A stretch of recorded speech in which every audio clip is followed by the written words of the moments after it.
Hello, Faith to Feet family. Dr. Anetta here, your transition advisor, helping to establish your walk in womanhood, marriage, and motherhood without compromising your values, your vision, or your voice.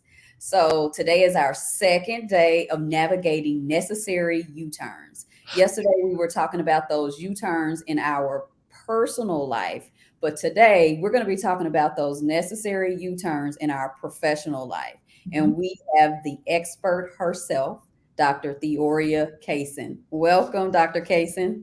Welcome. Well, thank you for having me. I'm really excited for this conversation. So let's I get am, into it. I know I am too. So let me start off by introducing Dr. Cason to you all. So Dr. Cason is the founder and CEO of her consulting firm, Theoria in Praxis. As an educator, entrepreneur, and corporate DEI professional, her commitment to lead with integrity serves as a barometer to facilitate culture change. Mhm. She's an international speaker, author, and certified confidence coach. Empowered by the resilience of her maternal elders, she unapologetically identifies as a Black woman with an Okay. earnest desire to advocate for people who are often overlooked and underrated. Mhm. She is also a Cornell certified diversity professional, and she holds a bachelor's degree from the University of North Carolina at Charlotte, a master's degree from Western Illinois University, and a doctor of education from the University of Pittsburgh. Thank you again, Dr. Kaysen, for joining us tonight. Of course, of course. I'm so happy to be here. And to you and all of your listeners, I invite you to call me and think of me as Theoria, because that's my name. Before all of those letters, before or after it, my mom gave me a fantastic name. So let's just settle into comfortable discourse this evening. All right. I love that. I love that, Theoria. Thank you so much. So you are already getting us ready for making these U-turns, Mhm. sounds like. Mhm. Okay, so when I think about making U-turns, Theoria, it's pretty difficult. Even though we're calling this necessary U-turns, it doesn't Mhm. mean that they're easy. Mhm. Sometimes I feel like you have to have vulnerability to make these U-turns. You definitely need faith, and it takes a lot of courage to make these U-turns. So I even think about we need like prerequisite work going into making them. But I want to start out with this first question, just asking you, like, how important is it to be able to distinguish who you are from what you do in Mhm. order to navigate these necessary U-turns? Because I feel like that's important, really, when sometimes your identity is all up in that thing. And so that makes it even more tough. Yes, I love that question. And when you first presented it to me, I thought to myself, for me in my professional career, it's always been essential for me to have a solid foundation in terms of remembering whose I am first, Mhm. because that helps me understand who I am in moments when I'm presented with challenges regarding what it is that I do. Mhm. And I will say that I have never had a professional opportunity where I didn't enjoy the work. I Wow. want to repeat that because I'm very privileged. I've never had a job where the tasks felt beyond the scope of my control and where I didn't feel passionately called to do the work. The Mhm. challenges that I experience in professional environments were because of the people in those workplace environments. And sometimes there were moments when those challenges made me question. Um, my space in those places, even though Mhm. I knew I was called to serve and that I was called to be an agent of change, because my person was being targeted, Mhm. not the work that I did or the quality of the work, but my person as a professional. Triggered other people's insecurities for a myriad of reasons we don't need to get into.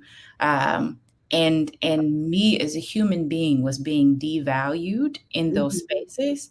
There were times when I felt disempowered, there were times when I felt discouraged, and there were times where I lost the motivation to do the work that I was good at that I was passionate about and that I felt called to do.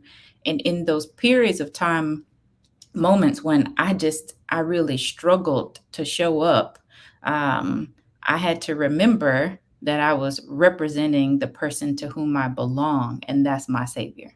And Mhm. so it is really, really important for me to always be in a place where I remember and or I'm connected to people who can remind me of who I am in Mhm. Christ, because that supersedes all of those icky feelings I might get when I'm going through things um, in terms of what it is that I do. Oh, that sounds like a solid, firm foundation on making these tricky U-turns. Because when you say I was sold or solid in knowing whose I was. Mhm. So I guess, audience, if you didn't take anything from that, I'm telling you, like she's telling us where to start in making these U-turns, because a lot of times they are necessary, and Mhm. there's nothing we can do about them unless we want to just stay stuck. But being able to know whose you are. And when you said there was no job that you were not passionate about, I Mhm. think that challenges us to, really dig into who do I belong to? Who am I? And what does he say that I am, in order for us to have that same perspective? Because sometimes we stay in places and we're not passionate about them anymore, or we've Mhm. lost focus on who we belong to. So that's really, really good. That was powerful. That really was. Okay, so we know when it comes to like making these U-turns and just transitions in our lives, a lot of it is, the mind. The mind, whatever the mind is thinking about, the body will follow. That's what I Mhm. believe. So, where were there any mental game changers outside of knowing whose you were that Mhm. you had to like really just stick to in order to like stay in those places? I know you said, it was people that you were connected to as well, but what were other mental like game changers for you? Oh, I mean, there were so many. Like I have survived many a toxic workplace environment, and I am a really heady person, so I stay in my head a lot. I'm learning to grow into like feeling my feelings, Mm-hmm. but I've gone through all kinds of mental gymnastics, trying to Mm-hmm. figure out ways to strategize and navigate toxic workplace environments, toxic people in those workplace environments, organizational culture and institutional bureaucracy. And Mm-hmm. it can be like overwhelming, right? To just do all of that work internally in my head. And so I've also been really privileged to have safe people that I can Mm-hmm. go to and share my experiences, people who engage in active listening and will reflect back what they heard, people who would be supportive of my experiences and validate them and not question like, are you sure about this? Like, are you Mm-hmm. sure you're not just overthinking? And throughout my career, confiding in those safe people were there were moments when that was just enough, right? To just have Mm-hmm. a listening ear to diffuse the pressure so that I could recalibrate my focus and accomplish whatever task that was at hand. There were people where I could like phone a friend and say like, "Hey, I need you to pray for me or pray with me because life is laughing and the people on this job is acting crazy right now." Uh, And so spiritually, there were times where I had to get to a place where I would ask God to help me get to a place where I was unbothered by those people's presence. Like if He wasn't going to open a door for me to move out of that situation, then allow me to access a greater degree of peace in that situation. Like I got to Mm-hmm. be here, Lord, because you won't let me leave. Then Right. help me not be bothered. Like help me not be uncomfortable or feel frightened or feel scared or be worried about and trying to strategize. Like it was too much. Mm-hmm. So I had people that I could like call and pray, request prayer of. But as I grew as a professional, I also understood that my friend-tours, so my friends who sometimes served as my mentors, um, uh, Well, Say that again. I call them friend tours. So people who are my professional friends, people that I met at work that became my friends, but because I valued their tenure as a professional or just their insights as a human, or I trusted their judgment in terms of wanting the best for me, I also could lean on them for like sound insight and trust that they would give me feedback to say, no, you are overthinking this, or like, no, this isn't personal, like this is a like a business decision or a leadership decision. So like I have a group of friend tours, but I also grew as a professional enough to know that I needed to seek like formal mentoring relationships. And so Mhm. I went through the process to advocate for myself in certain workplace environments, to get sponsored, to have opportunities to go to formal mentoring institutes. I'm actually heading to an event in a few days to celebrate a reunion for a mentoring institute. That's existed for 20 years, and I Mhm. had the benefit of participating 5 years ago. I picked a big dog mentor, and even though I left industries, like I still talk to him because his Mhm. counsel is invaluable. And so, being humble enough to recognize that there are people who can just give me advice, right? And instead of Mhm. questioning their advice because I've vetted them enough to trust their judgment, I can call them and say, "Hey, this is the situation. Mhm. Um, like, what do you think? Like, Yeah. reflect back to me what you heard. What would you advise?"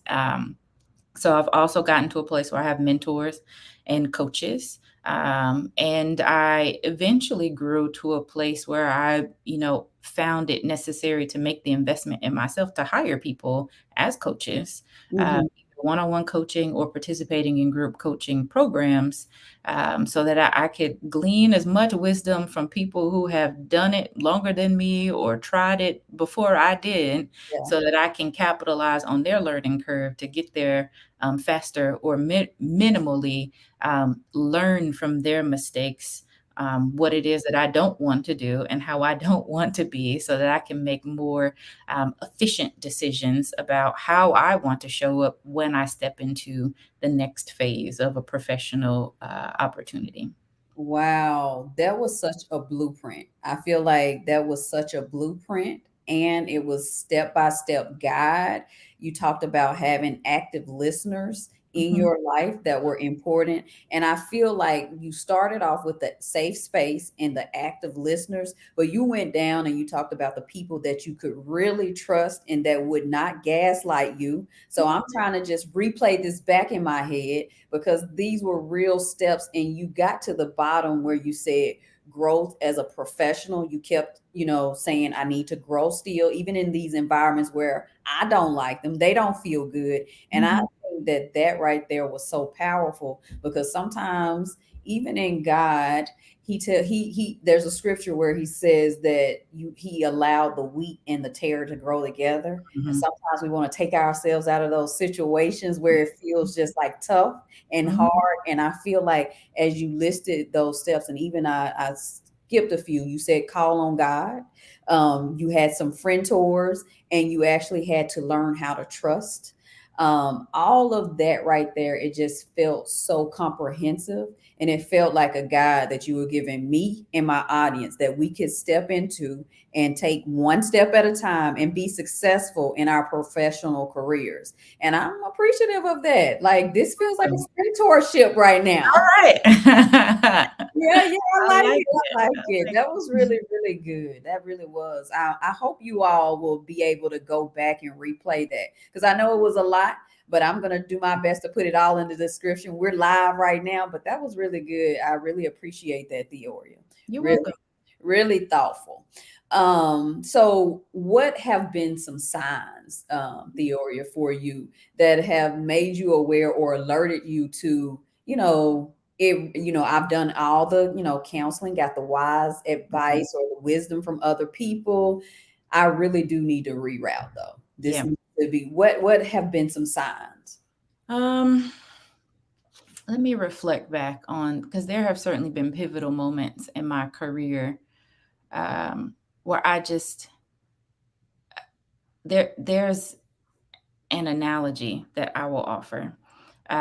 because one of the things that's been consistent in my responses is my commitment to growth. Like, I'm the kind of person where like stagnation feels like death to me. Like if I'm not improving, if I'm not working to create something, if I'm not working to uh, uh, I, because God has given me the lens to be very observant, right? I study people, I study processes, and I study organizational culture. And I use my insights and my power for good. Like my intention is always to reflect back the things that I've observed in order to make improvements Mhm. toward the overall goal of any organization, team, etc. Right. So if I Mhm. get to a place where I feel as though um, the insights and the skill sets that God has gifted me with are being exploited for the benefit of the organization, but there's a lack of reciprocity, Mhm.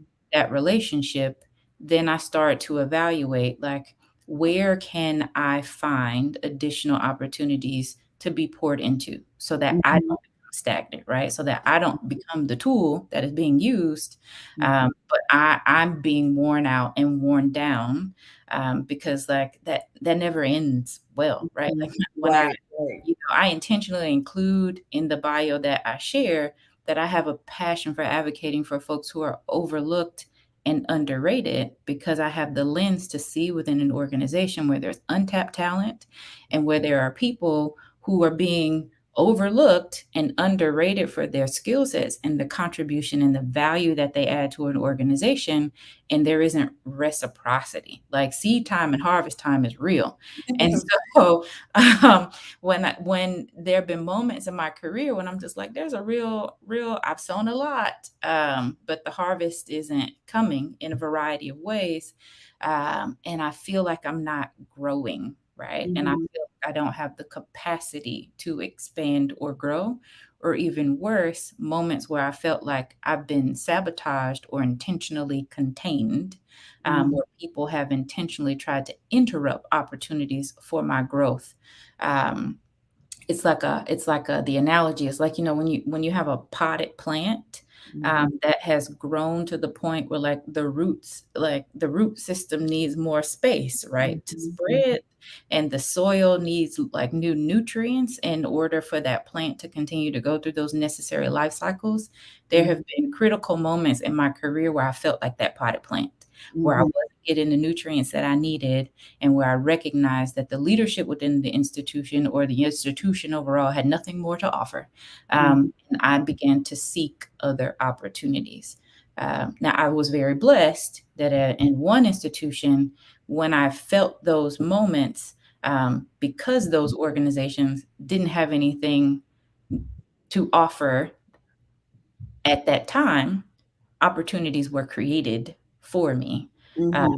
and so in continuing to show up as a person that had solutions to a problem that needed to be solved, new opportunities were created for me, that were like non-competitive opportunities, right? Like jobs were created and they were just like mine. Like conversations were had like, I want to create a job.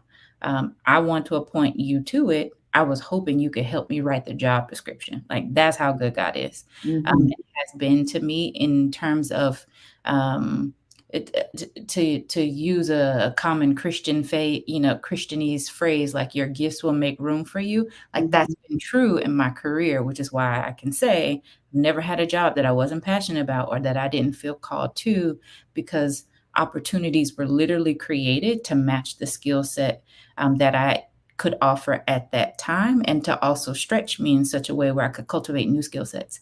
Mhm. So even in those uncomfortable moments that I referenced, they were still necessary periods of growth, so that I could have another layer of experience and another layer of exposure that would subsequently prepare me for the next thing that God was preparing for me that may not have even been on my radar, which is one of the ways I wound up pivoting out of one industry completely Mhm. and shifting into a completely different one, and God still did the same thing, like promotion, new opportunity, elevation, even in the midst of antagonistic behavior from my peers. I can look back at on those experiences now and see how they were preparing me for the opportunities that I'm currently pursuing. So Mhm. it's all work together for my good, but that feeling of containment, or just like Mhm. recognizing that people were intentionally trying to sabotage my progress. Like, I had a person who came in my office one day and sat on my couch and told me that someone promised my job to her, um, Wow. in exchange for her engaging um, in the practice of cultivating a relationship with me to learn about the nuanced details of a program that I created, because Mhm. I created it. So they couldn't replicate it. And then Right. if I left, it would go with me. And so she was charged with learning the thing that I built so that she could then replace me. Mhm. But because I operated with the spirit of integrity, and she also was passionate about the cause, she leveled with me and was like, "This is what's been going on around you." So when I talk about like navigating mental gymnastics, it's not make believe. These weren't just like feelings Mhm. of being attacked. There were real, like, coordinated steps that were happening in order to like move me out of certain situations or move me out of opportunities. But God saw fit not to allow it to happen. So that's the testimony in the process. So. Oh, that's good. That's the but God moment. Mhm. But what I do hear when you tell the analogy of the potted plant and not being contained, it started off though, we cannot escape or let this escape our ears, your commitment to growth. Yeah. Like if I heard anything in that analogy, it was first your commitment to grow.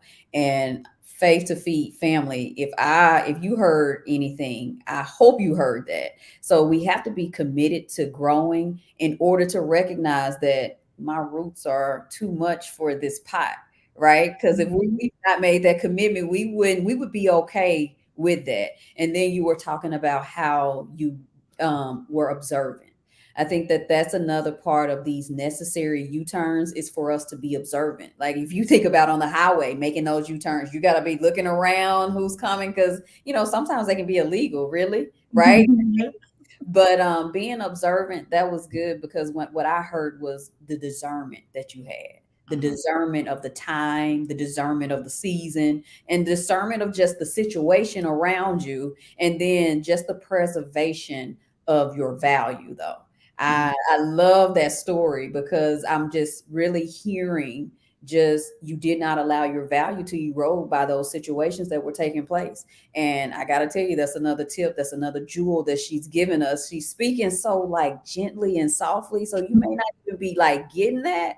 I'm like, man, her value didn't erode by just staying somewhere that was containing her. So I love that. That was so powerful. So powerful. I'm really like in real time, like, Lord, this is so good. Thank you. Of course. Okay. So switching gears Mhm. when it comes to navigating transitions into a new profession, because you spoke a little bit about that, Mhm. or you can speak to just navigating a new dimension in the same career. Like, Mhm. what would be the tips and strategies that you would give to us for doing either one of those? Sure.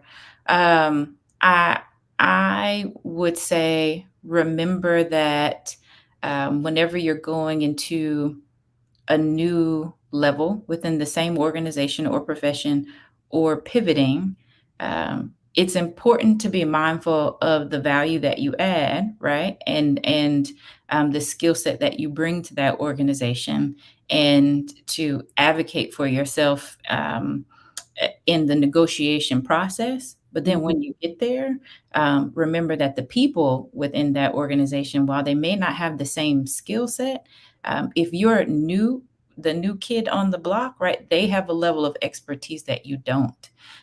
So instead of showing up to say, like, I'm new, and in my old organization, I did this, or I'm new and I was hired because I'm awesome. That's true. You're awesome, right? But Mhm. there's still room to create space to learn when you're in new territory. Mhm.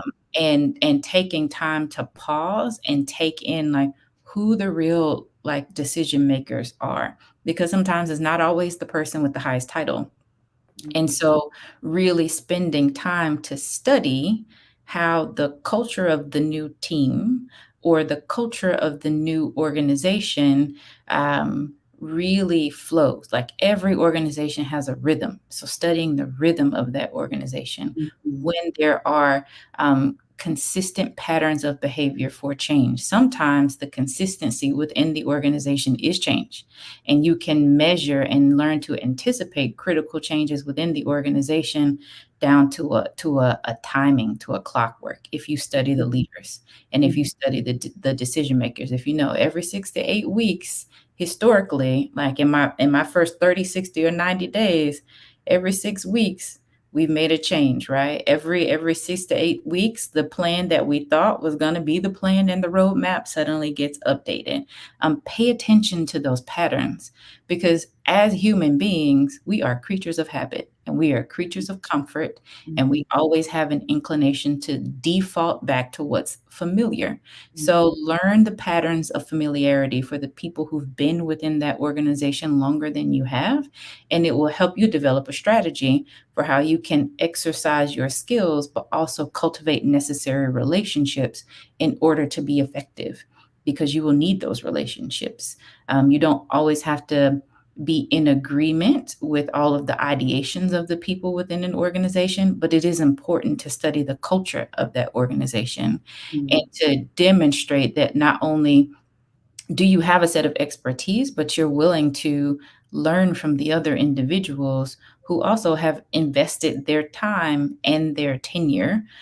Because when people realize that you find value in what it is that they have to offer, then they tend to be more inclined to create space to uh, like, ingratiate your new ideas. Mhm. Sometimes you can be so brilliant and so impressive in the process that it triggers other people's insecurities. And so they interact with you in the beginning from a place of defensiveness. And it's not your responsibility to make them feel good about you, but you can be really strategic in removing plausible deniability and creating a space for openness and curiosity, by engaging in the practice of openness and curiosity. Oh wow, so good, so powerful. Yet again, just like all of the steps, all of the blueprint that you're giving us in order to navigate these necessary U-turns. Well, I definitely appreciate all that you have shared with my audience Mhm. today. I mean, I've gotten so much, and I know they have today. And I just want to say thank you again, My Theoria, for being pleasure. on. All right, Faith to Feet family. There you have it, navigating necessary U turns as a professional in leadership. But before we go, Dr. Cason, where can we find you?